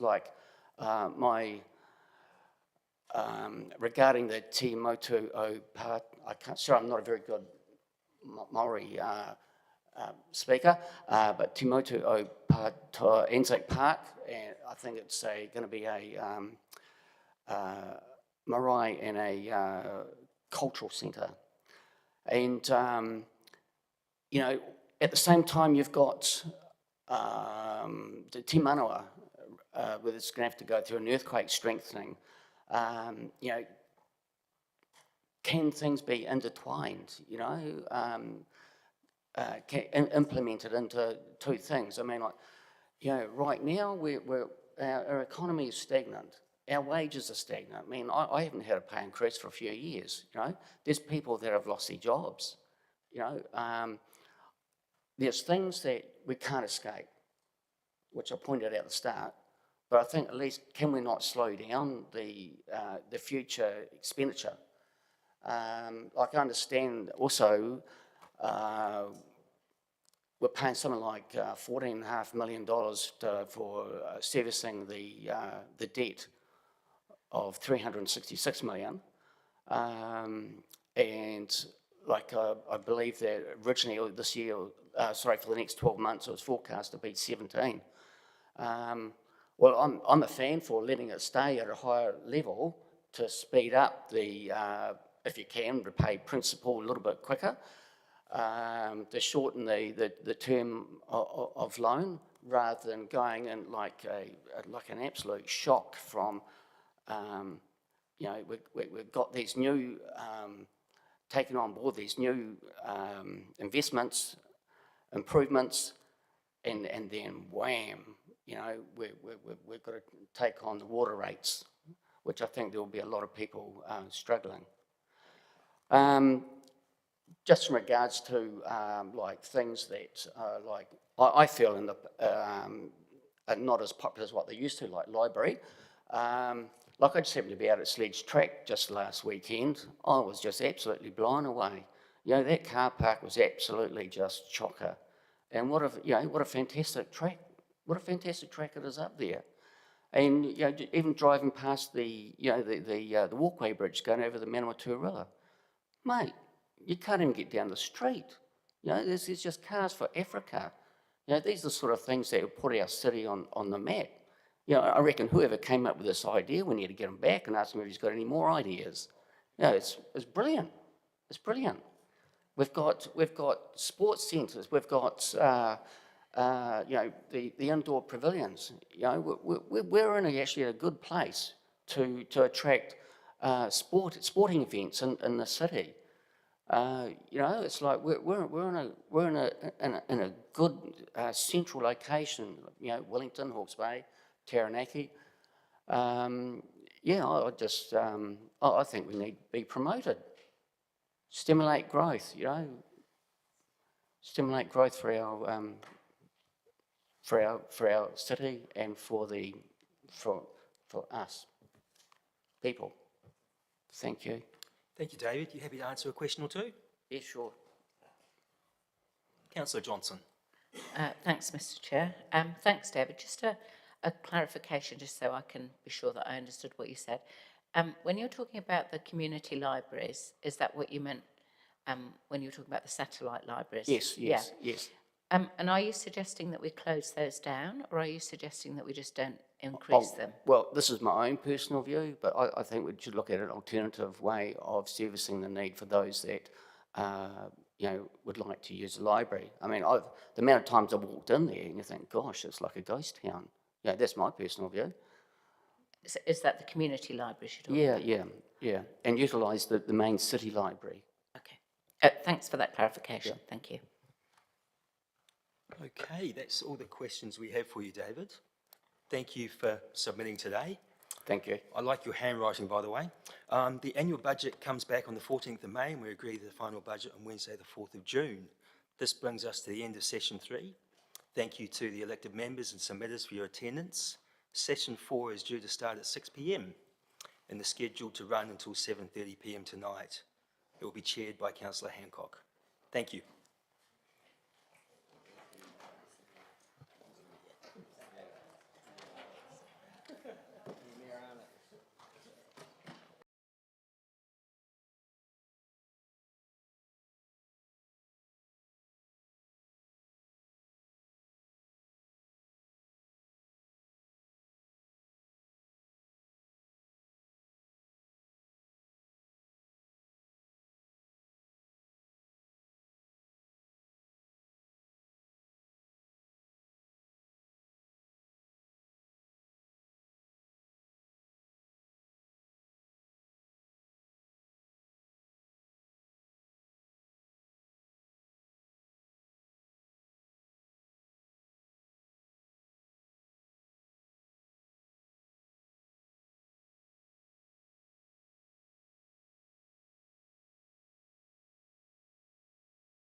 Kia ora koutou. Nā mai haere mai. Welcome to session 4 of the annual budget oral hearings. Welcome to the submitters to the chamber. So we'll just go through just some of the housekeeping first. This meeting is actually being recorded and will be live streamed on the council's YouTube channel. The health and safety procedures are on screen there. On hearing an alarm, please leave the site immediately near the nearest fire exit, and they're marked in green. Evacuate to the assembly area, which is the clock tower Te Marae o Hine, the square. There's a smoking and vaping prohibited area. Defibrillator is located outside the front entrance of the building, and please report any near misses or incidents to the committee administrator. So online participants, we have got, they're not here yet, but when they come on, they'll actually keep their cameras turned on and their microphones off, unless they're actually addressing the meeting. So our submitters this evening, you'll actually have 10 minutes to make your submission to councillors. And I would suggest that in that 10 minutes, you actually allow a little bit of time there for questions from councillors. We do have Councillor Naylor, who's actually online at the moment, and we're expecting Councillor Fitzgerald to also come online shortly. So I'll just take apologies for the session. So we've got apologies there for the Mayor, who's on council business, and the Deputy Mayor, Deputy Marshal Lobb, for lateness. Do we have any other apologies? That's Deputy Marshal Lobb, L-O-B-B.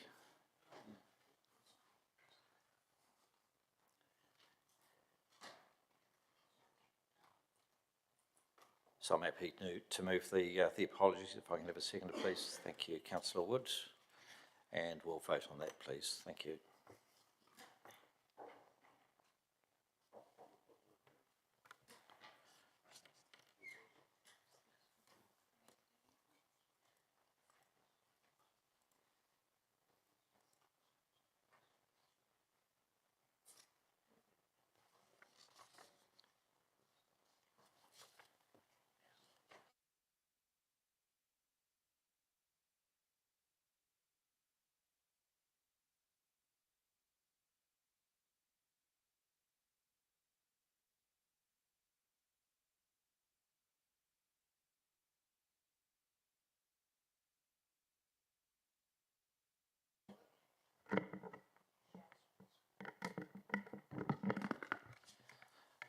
Sorry, it looks like the gremlins have got my microphone, so I'll just change that over, thank you.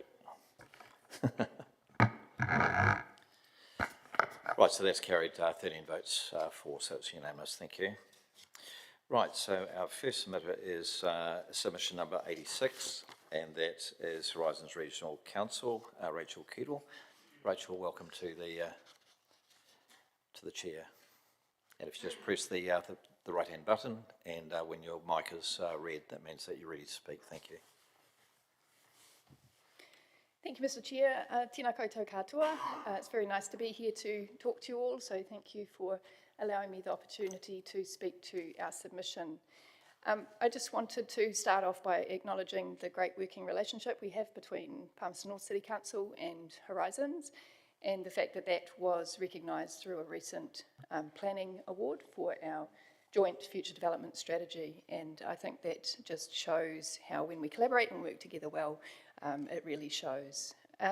We also are working really well together in the passenger transport space with our joint public transport governance group between the two councils. Of course, when you've got, I think it's my turn to go. Oh no, it's going again. When you've got Horizons running the buses and the city running the infrastructure, it is important to make sure that we're fully lined up to deliver the best network possible for the city. And I believe we're doing that. The network we have at the moment is going really well, and I'd like to thank you for your investment in the infrastructure component of that. Just one of the last figures I heard in terms of the increased patronage that the new network has created is for February, we were 80% up on February of the previous year before the new service was implemented. So we're really making some inroads there, and I hope to see that continue to go up. So the main issue I wanted to speak about tonight, of course, was further investment in the network. I understand the frustration you must feel with the drop in your NZTA funding and the decisions you've had to make as to how to make that funding stretch. And my request is that you continue to prioritise the infrastructure program around that, the bus network. I know through the grant that there are a whole lot of bus shelters that have been funded, and I believe they're sitting in one of your depots. And my request is that you look at how you can reprioritise your funding to make sure we continue to roll out the installation of those shelters. On days like today and the weather that's forecast for later in this week, that's a really important part of making sure the service, the bus service is comfortable and pleasant for people to use. I understand if you can't implement the installation of all of those shelters, but our team is really happy to work with you. We've got really great data from the B cards saying where people are getting on the buses and which stops would be really important if we could get those shelters up to increase the how appealing it is for people to be able to wait in inclement weather and still continue to use the buses. So that's my plea to you. I'm happy to answer any questions around that if you have any. Great, thank you, Rachel. Councillor Barrett.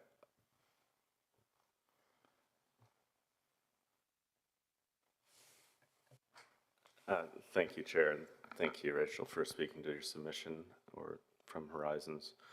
There's a statement in the written submission that says that discontinuing the PT projects would, quote, compromise the full and intended outcomes of the projects. How severe do you see that compromise potentially being?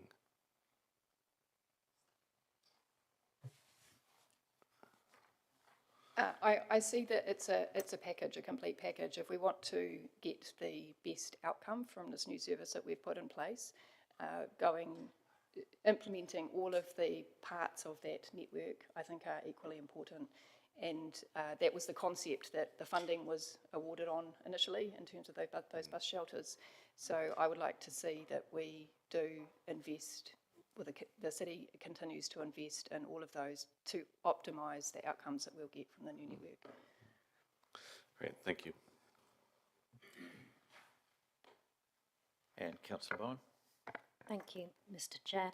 Thank you, Rachel, for coming in. It was just a question. In your submission, you talked about seeking that council explores bus-only lanes. Now, where would you think that might be appropriate? I know there are some in the I can't remember what the name of the indicative business case is for the centre city and the new location of a potential bus hub. In those diagrams within the ring road, there were a number of bus lanes proposed, so they would be great. There are pinch points, some of them would be very difficult to address, so Ruahine Street for one of them, outside the hospital, it would be fantastic if we could whiz buses along there. I understand that's not quite so easy to do, but where there are opportunities and to work in that way, our team's got all of the data to say to you where those pinch points are. You're probably aware of them as well. Okay, great, thank you. Great, thank you, Rachel. There's no further questions in the queue. So we'll deliberate on the annual budget on the 14th of May.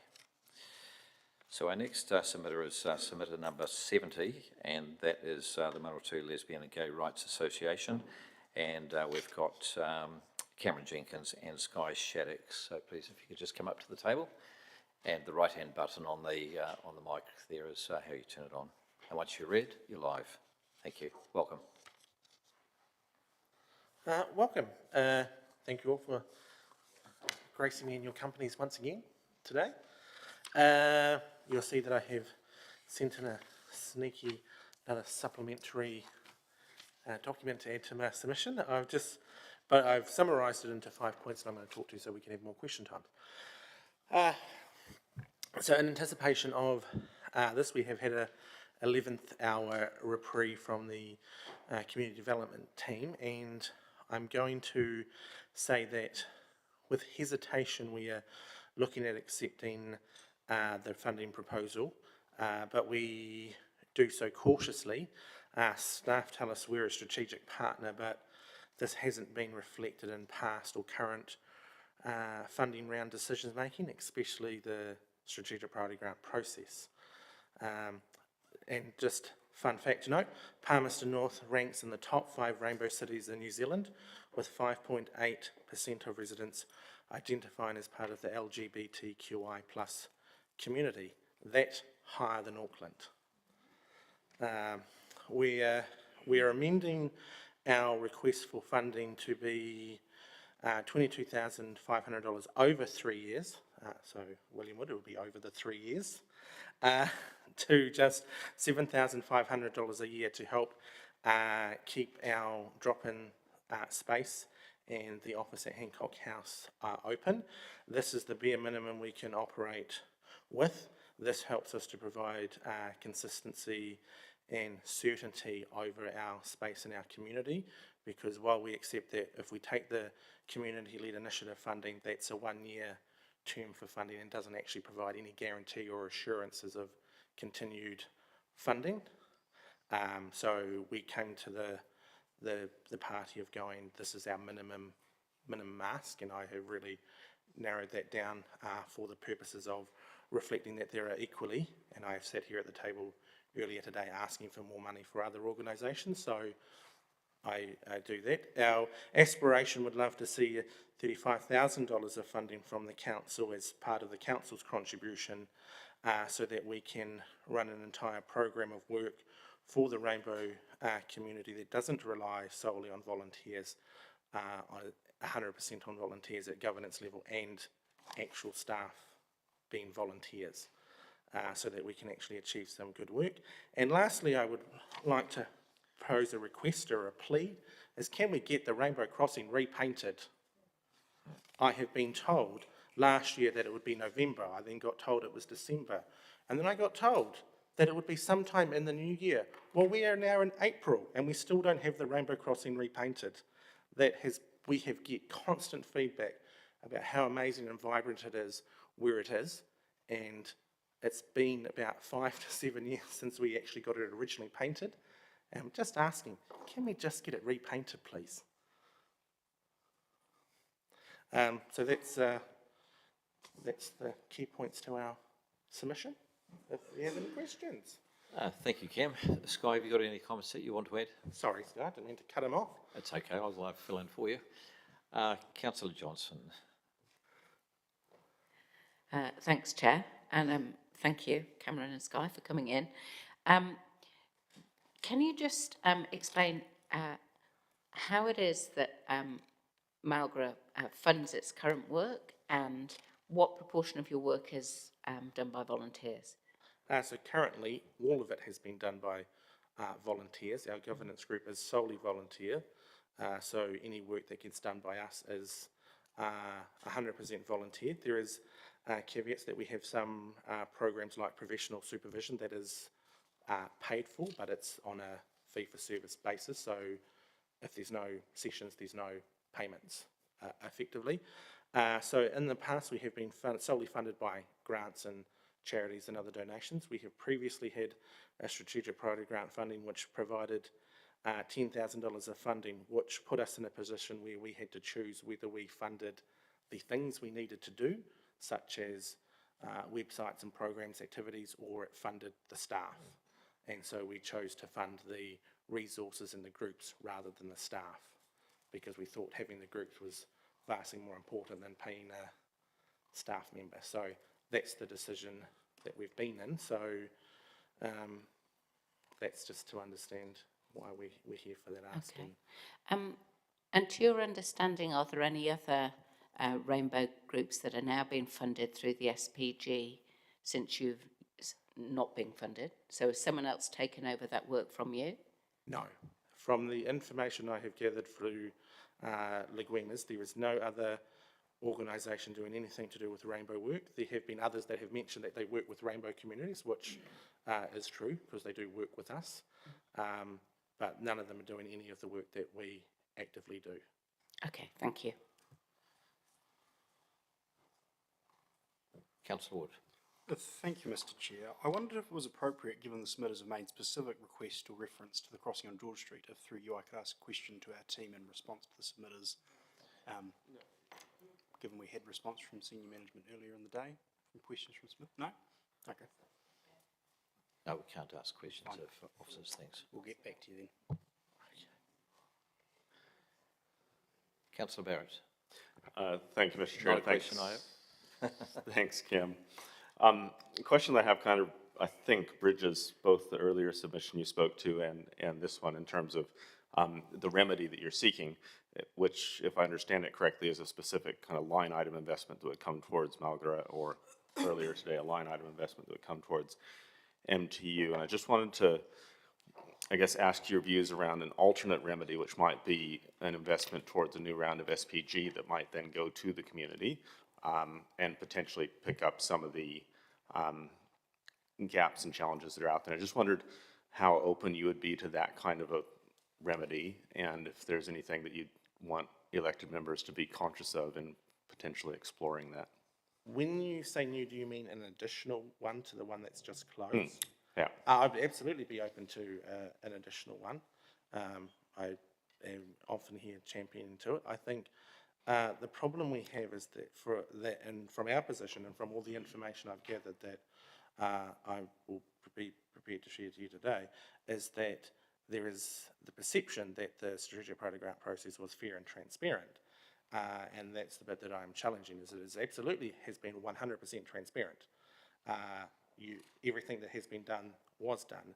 What it transpires is that the process has not, I don't think, been followed fairly. I think there's been unfair decision making.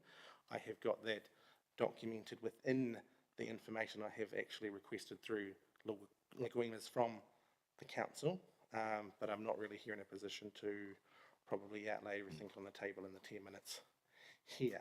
So there are certainly questions that I have raised with elected members, and we still have not actually got a sound answer to it. And so I think in order to have another round, we would have to address a lot of those concerns around the fairness and equity of how funds are allocated and dispersed around an assessment process, and maybe a right of reply or an appeals process within that scope. Thanks for that commentary, appreciate it. Mr Chair. Thank you. Councillor Bowen. Thank you, Mr Chair. So just to follow that up, Cam, you said in your supplementary submission, you said staff say that your mahi is considered strategically important, but that you don't feel that's the case because you were declined under SPG. Is that what I'm hearing?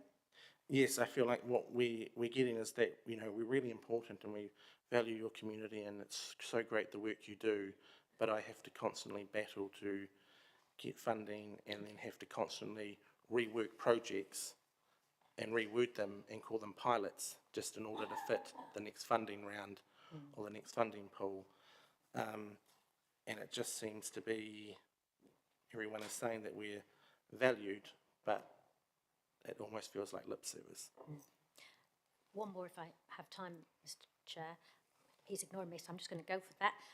You've amended your funding request from $20,000 for 1 year to a slightly increased amount, but asking that for over 3 years. Yes. This is an annual budget, so whether we can look at years 2 and 3, I'm just a bit concerned that $7,500 for 1 year doesn't seem like a lot for the kind of scope of things you're talking about needing to do.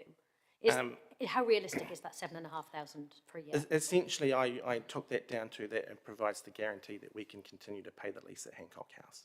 Okay. Where we base in our entire operation organisation from, so that we are not running our programs out of people's garages and spare bedrooms. So just having a home to run your Having operations a home, from. and that's what it's going to cost us. Okay, thanks, Cam. Thanks, Guy. But how you structure that would be entirely open, whether it was just a one-off lump sum or spread it out over 3 years. I appreciate annual plans, so if we have to deal with year 1 now and we'll come back in 12 months' time for year 2, we can do that. Yeah, I feel your pain. Thanks, Cam. Thanks, Guy.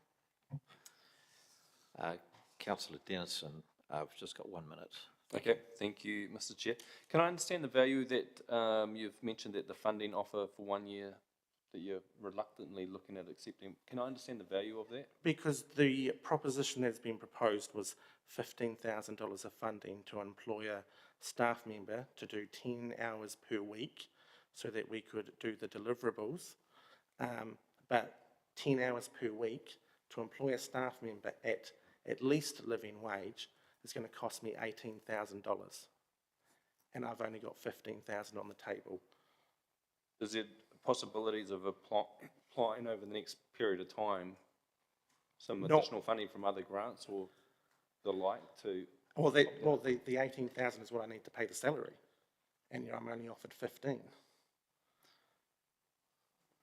Okay, all right, thank you. Thank you, Councillor Dennison. We're out of time. So thank you, Cam and Sky. We go through for deliberations on the annual budget on the 14th of May. So thank you very much for your submission. Right, our next submitter is submitter number 62, Pat Debney, and there is a presentation for this submitter. Thank you, Pat. The right-hand button on your mic, oh, you're actually live there anyway, so you're ready to go. Thank you.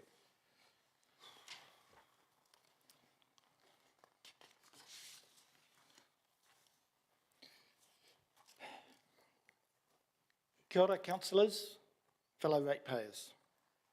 I'm here tonight to challenge the proposed P&C rates increases as published within the annual budget. I do not represent any lobby group, charity, legal action, or entity not discussed within this presentation. I have 6 slides, and each slide will take about a minute to cover. Some of the content may not be news to you, so I apologise in advance if I'm stating the obvious. This may also get a little confronting. I feel it needs to. I also acknowledge that everyone else in this room today is probably also a P&CC ratepayer, either directly or indirectly via rent, and they may hold a different view. I hope this is not seen as just another rates bashing attempt. I know you can all read, but we'll today refer to both the overall residential rates increases in general, along with the more sophisticated FM rural and semi-rural rates proposition. I assume you're familiar with those. Firstly, the FM specific rates increases, that's for properties that are 0.2 to 5 hectares in size, look to be quite unreasonable and need a solid rethink, please. In particular, those nasty unpublished rates multiplier factors. Anyone looking in might think that most rural properties today are sitting on a major oil field the size of Maui. With the transition to a capital value rating formula, isn't some reasonableness still reasonably reasonable? Rates are increasing beyond the levels of affordability for many local families, and widespread defaults are approaching. But I'll come back to that one shortly. Rates for rural folk are not reflective of the services available or value delivered. For these, there appears to be no linkage or nexus between what is delivered and the level of rates charged. Most rural properties enjoy no streetlights, no footpaths, no cycleways, no council water supply, no stormwater, no sewage, no council rubbish collection, and have much poorer roading. Just take a drive down down Lower Stony Creek Road and you'll see exactly what that means. This all means that our rural rates are not reflective of the burden on P&CC. It's also worth noting here that the CV of a rural property usually includes plant for water supply and disposal, often $40,000 to $60,000 worth. This, of course, inflates the CV you have now hung our rates on. I'm about to show you a couple of typical rate strikes for a semi-rural property that I'm fairly familiar with. It shows a proposed $819 increase with no services, but I have heard of and acknowledge that there are many others facing worse increases than this. So this is the current year rates. Note the factors publicly listed and stated on your website. You may want to note that total. This is the proposed new rates for the same property. Note the absence of any factors information published. However, it is clear that something quite unsporting has happened overall. I think you'll agree. It's also worth noting here that there is no consideration for the size of a property at all, given it's now CV based, and I will cover why that's an oddity for the FM ratepayer shortly. Okay, this is fairly self-explanatory. I'm going to save some time, predict what your objection to my objections may likely be. You're going to say to me, PNCC rates, Pat, are lower than the council XYZ. I'll go, why not lead the change? Why not be the lowest? Currently, you're in the top 30% of council rates, average rates, across all territorial authorities. The top 30%. You're then going to say, Pat, PNCC needs it to fund new developments. I'd answer that by, cut your cloth to suit the need. This is what residents do every day.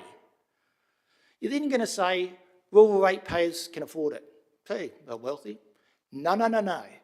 You've got a very poor consideration for the private debt and the low burden on PNCC. Okay, so they might have properties that are reasonably well priced. They've got to pay for them. You're then going to say to me that PNCC need it to fund new utility works. I'd say use long-term loans or user pays. Remember that nexus between what you charge and what you deliver. You're then going to say PNCC didn't charge the full CV whack last year. I'm going to say, okay, so why the double whack this year? You're then going to say rural ratepayers don't contribute enough. I go, yeah, they do. They pay for utilities privately. Try getting a $5,000 water pump every 5 years. Try getting your water tank serviced for under $1,000 a year. Try getting your septic tank cleaned out and serviced for under $1,000 a year. Then you're going to say rural rates are no higher than in town. I go, no, no, no. This example is above the PNCC average of $2,961. You're then going to say, hey, Pat, rural rates are needed to fund roads. I'm going to say rural have poorer roads with lower traffic and lower maintenance. Pretty obvious. You then might come along and say, yeah, but PNCC increases are not as high as insurance premiums. I'd say to that, yep, that's true. But that's an optional, risk-based and competitively market-driven model. Okay, so let's recap. Why is all this unreasonable? Firstly, last year on your website you mentioned a term called wealth tax. Now, I've had a bit of a poke through the Local Government Act, Local Government Ratings Act of 2002. There's no mention of wealth mentioned anywhere there. There is mention of tax, and that refers to GST. You guys are not Robin Hood. This is not necessary.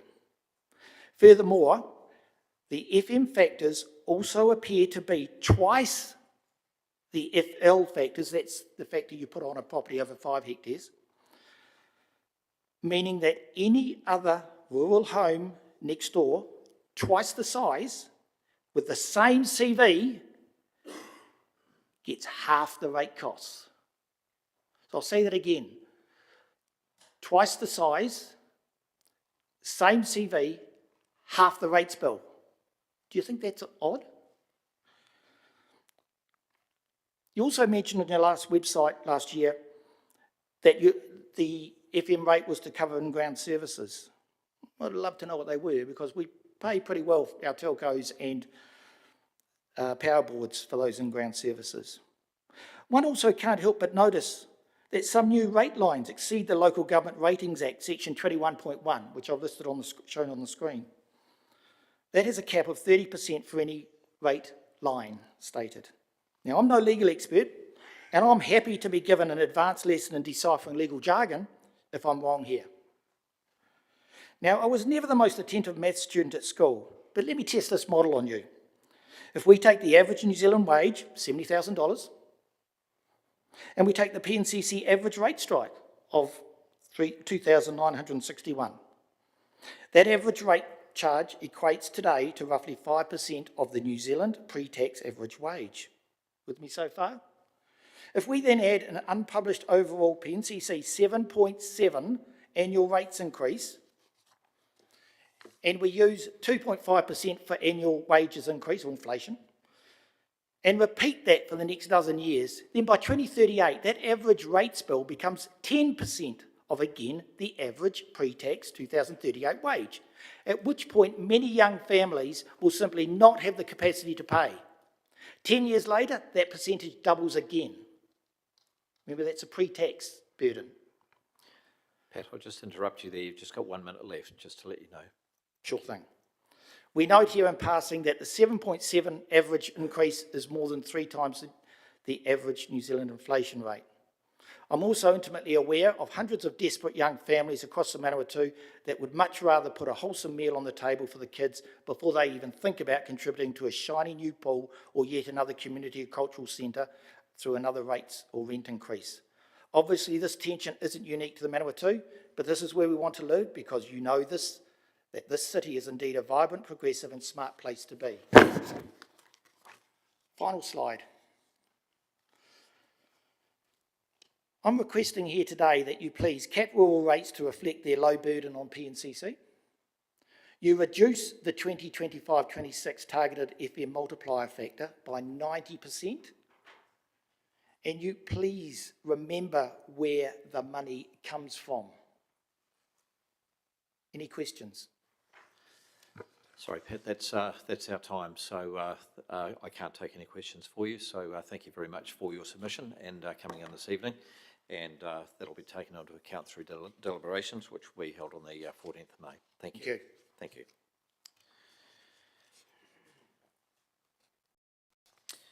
Right, the next submitter is submitter number 75. It's the Palmy Bid Incorporated, Matthew Jeans. If you want to come up to the table there, Matthew. And it looks like he's got Steve Williams with him. Welcome, welcome, gentlemen.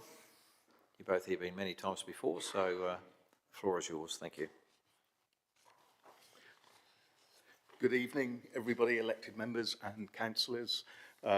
Thank you for the opportunity for Palmy Bid to speak to our submission on the 2025-2026 draft annual budget, the hybrid system and proposed rates.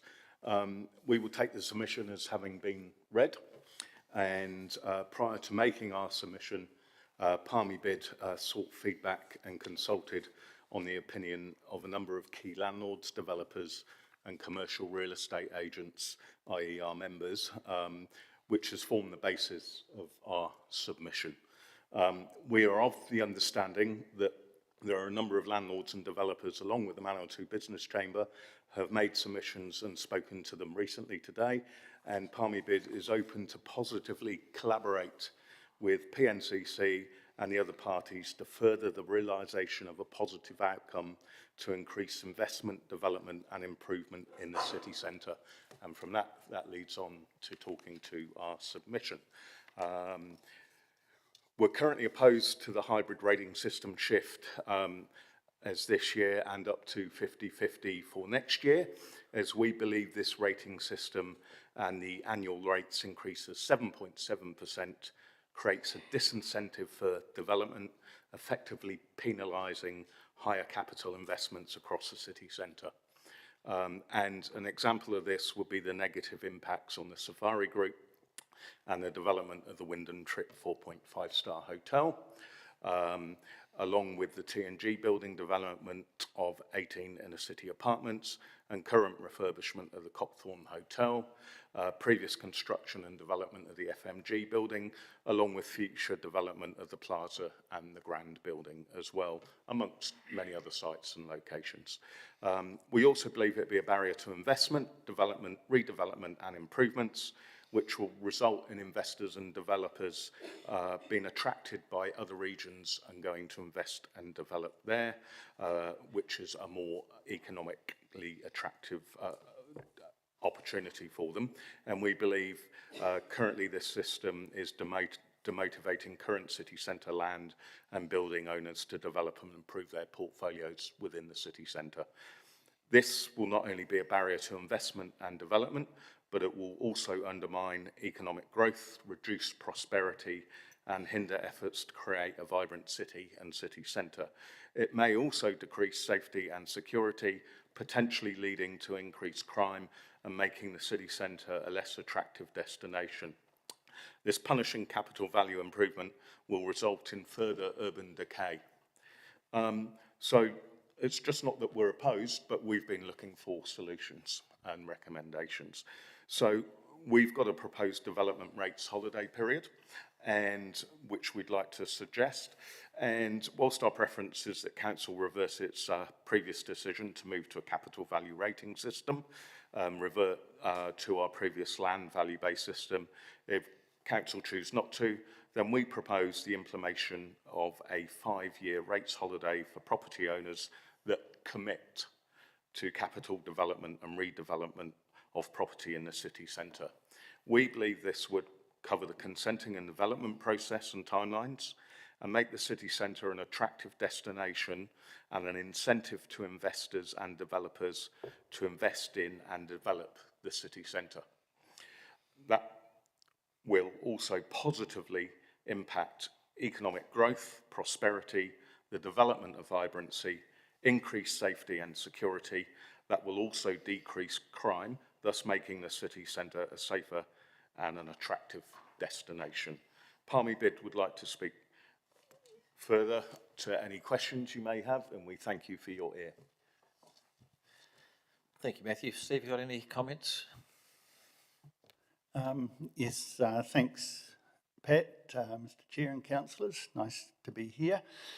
I think as a bit of a backdrop, firstly, we appreciate the magnitude of the task you folks have as elected governors of the city, and thank you for what you've got to work through, because this is not easy.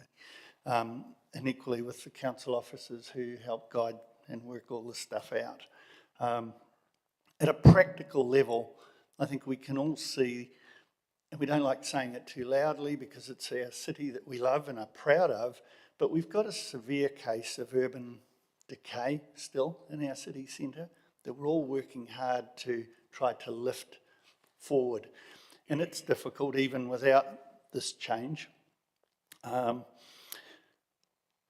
think what would help immensely too is there's a vacuum of comparative analysis with other cities. It's actually very, very difficult even for BID and its members to put as strong and clear a case, or even form as strong and clear an opinion as it needs to, because it's very dependent on what's happening in Hamilton and Tauranga and Wanganui and New Plymouth and Napier and, you know, our competitor fellow cities of New Zealand. You know, to give you a bit of a practical feel, one of my clients, that we look after their property in town, and it's a fairly high capital value asset, and it's an asset to the community as much as it is a financial investment. In the last 3 years, the rates of property X have moved from 44,000 to 71, right? That's in 3 years. It's quite capitally high, as I mentioned, intense. Your council's modelling doesn't show us what we can anticipate and budget the rates to be for the 26-27 year. And you know, I've delved, Pat, and some of you know me, I'm pretty good at digging and looking for how to work these things out. No one in council can actually help me work it out.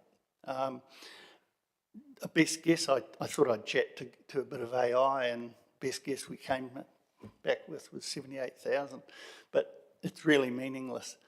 So as well as looking for the solution to provide incentive to see development or encouragement to see development, which is as much for social good as it is for economic well-being of the city. You know, we need better tools. You know, we really need to ensure the city is a great place to live, work and play compared to competitor cities. Great, thank you, Steve. We've just got 2 minutes left, so I'll just go online to Councillor Fitzgerald. Turn your mic on. Yeah, thank you. Thank you, Mr. Chair. Thanks, Steve. Thanks, Matthew, for joining us in the chamber this evening. Steve, just very quickly, hope you can all hear me. Steve, what would your report of commercial property opportunities have looked like over the last, say, 5, even 10 years in Palmerston North City? Where have the opportunities been? They're everywhere, depending on your attitude, I guess, but industrially, it's been pretty strong, you know, as a distribution hub, a transport centre. So that's probably been the city's strongest opportunity. The city centre itself really struggles. The Safari Group's initiative is absolutely amazing. That has the potential to totally, well, it's a game changer for the city centre. That's the sort of stuff the city needs more of. Yeah. Sure. Thanks, Steve. Thanks, Matthew. Yeah. Thank you, Councillor. Just one more question, Councillor Johnson. Thanks, Mr. Chair.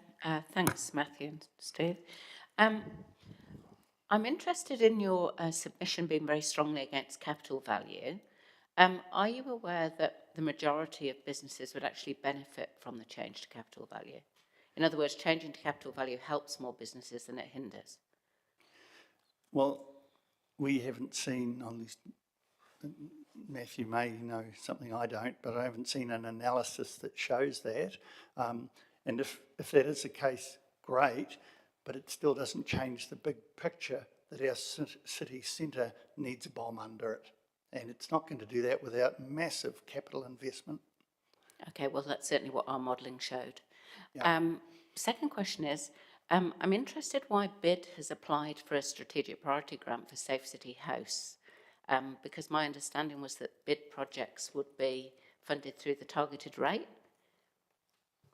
Our operational funding this is a separate programme. The Safe City Host programme has been going for 20 years?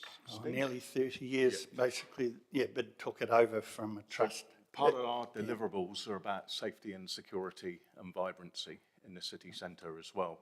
So we've been approved our application, probably based on the reporting and the value we've been able to demonstrate in the delivery of that programme. This programme is positive interaction that prevents harm and actually saves lives as well. I'd love to invite you and any other elected member to come out and patrol with me with the Safe City hosts on a Saturday evening and get a feel for how they work and collaborate and partner with the police, the bars and the nighttime businesses, and how they positively interact with the public and reduce harm. Yeah, it's not about the value of the programme, it's about where the payment comes from for Sorry, it. Councillor Johnson, we're actually out of time. Oh, so how thank you very much for your questions. Matthew, you. thank you, and Steve, thank you very much for coming in this evening. And we'll be having our deliberations on the 14th of May. Thank you. Right, that brings us to the end of our hearings of submissions for this year's annual budget. I just really want to thank councillors for your time this evening or today and your attendance. Also, administrators and officers for their support of the hearings. Also, just to acknowledge the submitters for actually coming in and providing submissions to the process. All submissions will be taken into account when we go through our deliberations process on the 14th of May. And then finally, we'll actually make our final decisions on the Wednesday, 4th of June. So thank you everybody again, and just to close the meeting, I'll just ask the Deputy Mayor to close with a karakia. Thank you.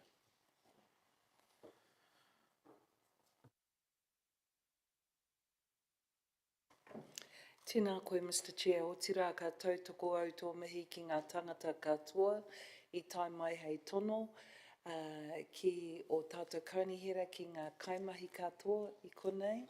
just to say that I endorse your mihi to those who have come to make submissions this evening, to the staff, to the councillors, and ngā kaimā takitaki, kai tautoko, and all those who are watching as well and supporting this process.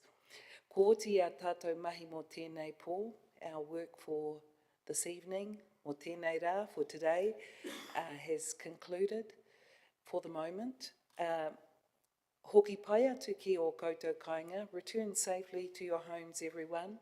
Nō hōra mai I roto I ngā manaakitanga katoa, stay safe and well. And ka kite tātou I a tātou anō, ko tēnei a tātou inoi, haumi e, hui e, tā ki e. Kia ora everyone. Thank you, Mr.